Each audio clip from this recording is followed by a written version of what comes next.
Hey guys, this is Mr. Thomas here, of course. Just wanted to direct you to this brief video explaining a few of the most confusing aspects of this Hollow Men poem before I have you take a look at a couple of specific questions that I do hope will help you understand this poem a little bit more.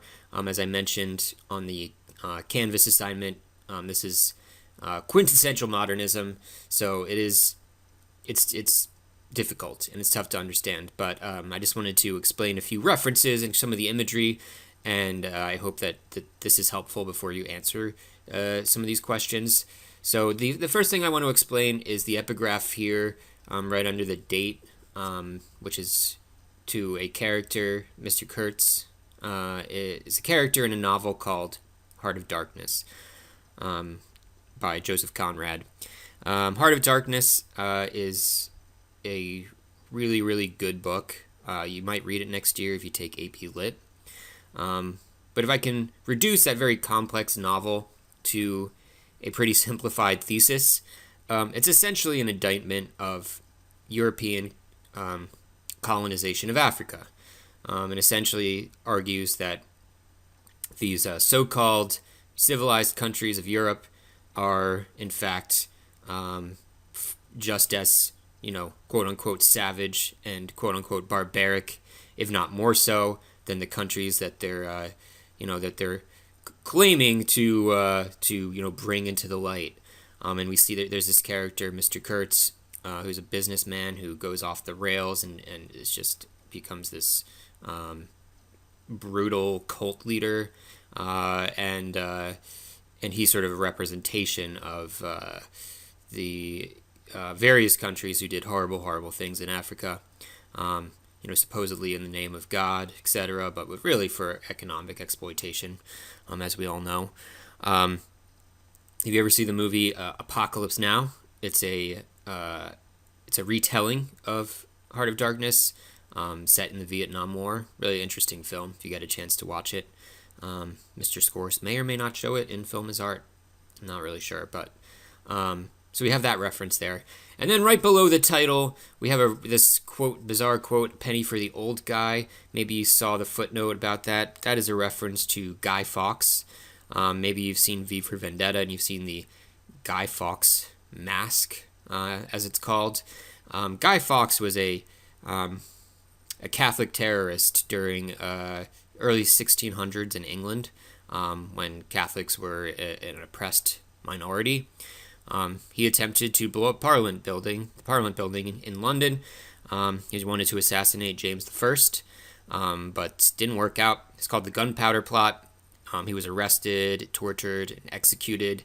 And then every year, very grim celebration of his death, they would burn Guy Fawkes in effigy, and the kids in London would go out, ask for money for fireworks to celebrate Guy Fawkes Day.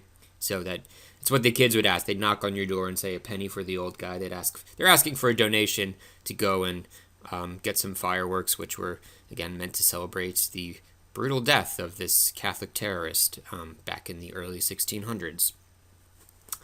So as you read this poem, of course, we get some vivid descriptions of scarecrows and these really dreary and disturbing death's kingdoms, as they're called. There are various theories out there that think Eliot's describing something called purgatory. And purgatory in Catholic theology is it's the belief that so when you die, we know the belief about, if you're good, you go to heaven. If you're bad, you go to hell. Well, in Catholic theology, they believe in something called purgatory, which I find really interesting, which is that, well, when you died, you weren't an evil person. You're not going to hell, but you weren't perfect either, so you're not ready for heaven. So you're going to spend some time in a place called purgatory, where you essentially can do penance for whatever sins you still have on your soul. You might spend a lot of time there. You might spend a little bit of time there, if time matters in the afterlife. I'm not really sure. But if you ever read Dante's Divine Comedy, Dante's Inferno, of course, is the first book in that trilogy. Second book is about purgatory. Dante travels up this mountain, which symbolizes purgatory. I personally think that Eliot is in these descriptions of Death's kingdoms, I think he might be describing something called limbo instead of purgatory, which which once I explain some of the themes in the poem might make more sense to you. But in limbo, in Dante's Divine Comedy and Catholic theology, limbo is the place you'd go if this is pretty grim, but and I don't know if this is still adhered, if this belief is still adhered to in the Catholic Church. I should actually ask my wife, who teaches at a Catholic school and teaches theology. I'll let you guys know. But they believe limbo is like if there's an unbaptized baby, well, clearly that's not, that child hasn't done anything wrong, but doesn't, I guess, deserve heaven. I'm not really sure. Like I said, it's pretty grim, but they're going to go to a place called limbo. Or if you were a really good person before Christ came along, you might get sent to limbo. Unlike purgatory, there's no chance of getting out of limbo. You're just kind of stuck there. Again, it's not eternal damnation. You're not being punished, but you're not doing anything to better yourself. You're just stuck in the middle. And there's not much you can do about it, which I think thematically ties into what Eliot is talking about, especially in the last section here, this fifth section. So you guys might have been reading this. This last section gets especially confusing, right? We have this child's nursery rhyme where the mulberry bush, which is, if you looked at the footnote, symbol of love and fertility, is replaced with a symbol of lust. And then we have the Lord's Prayer getting cut off until it becomes basically nothing at the end. And then we see this reference to the shadow capitalized constantly.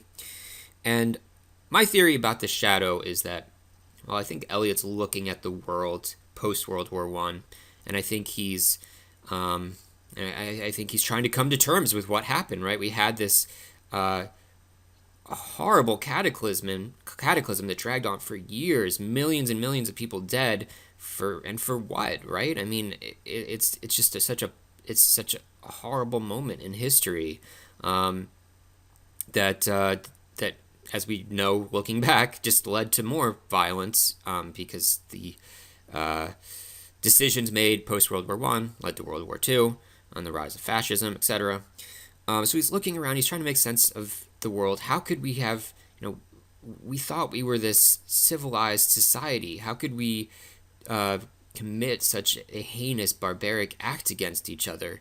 And I think the theory he comes up with is something called the shadow, which is this idea that it's essentially an idea of paralysis, right? Because he keeps mentioning like the idea and then the reality, motion, and the act. Something is getting in the way of an idea becoming reality. Something's getting in the way of motion becoming an actual act, and it's this shadow.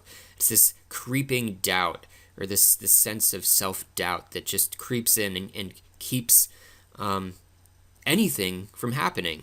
And I think it ties into the idea of the hollow men, right? I had asked you to think about who are these hollow men, and possibly they're World War I veterans, a lost generation, people who survived the war, who feel directionless and like they've lost their sense of meaning. They lost faith in maybe their political leaders, their religious institutions. Well, I think it has more to do with this idea of people who are essentially scarecrows. They blow in the wind, right? They don't have a set of morals. They're not evil people necessarily, but they're certainly not good people, and they just kind of blow in the wind. Oh, this group believes this. Well, all right, I guess I'll go along with them. It's a little bit like groupthink, which we talked about with the Crucible. And I think Eliot is really concerned about how people can just blow in the wind, go along with whatever the majority happens to think, or whatever person in power happens to think. I believe he's putting his finger on the pulse of what led to World War I, and lamenting the fact that, well, we're going to be stuck like this if we're just a bunch of hollow men who don't actually get the nerve up to do anything. So just something to think about there. And I think just tonally it ties into this overall a sense of exhaustion, this idea that that culture is kind of exhausted and collapsing in on itself. Society has sort of, again, this quote unquote civilized society has revealed its true nature, that it's really just a mask over animalistic and barbaric tendencies, as we saw in World War One, and lamenting all of that. So, okay, I'm gonna cut myself off before I keep rambling. But those are just some things to think about. Do your best on the questions. I'm not expecting you to, know the answers. I mean, they're all open to interpretation anyway. But just do your best, and I'm interested to see what you guys come up with. It, like I said, it's a very complex and difficult poem. So just try your hardest, and I look forward to seeing what you guys come up with on Canvas. I'll definitely go through those, leave some comments, and yeah, I look forward to learning from you guys, which I miss happening on a daily basis in school. So thank you for watching, guys, and I will talk to you later.